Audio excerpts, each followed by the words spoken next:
stop checking their profile na. Masaya na siya sa iba, kaya mag-move on ka na. Kasi sa bawat check mo ng profile niya, hindi ka nag-a-update, sinusugatan mo lang ulit ang sarili mo. Habang ikaw nag-aabang ng bagong post, siya tuloy lang ang buhay niya.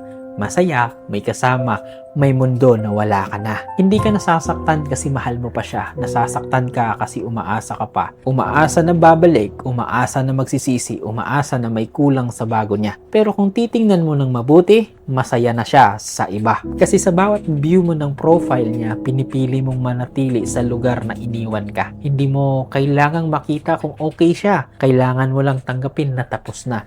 Hindi ka kulang, hindi ka lang pinili. Ulitin ko, hindi ka kulang, hindi ka lang pinili. So, tandaan ng pag-move on, hindi bigla. Nagsisimula yan sa maliit na desisyon. Unfollow, mute, block kung kailangan. At pagpili ng sarili mo kahit masakit. Kasi habang binabantayan mo ang buhay niya, na pag-iiwanan mo ang sarili mo. So stop checking their profile. Hindi dahil galit ka, kundi dahil may respeto ka na sa sarili mo. Kung masaya na siya sa iba, hayaan mo na. Ang trabaho mo ngayon, gumaling, umusad at mabuhay kahit wala siya.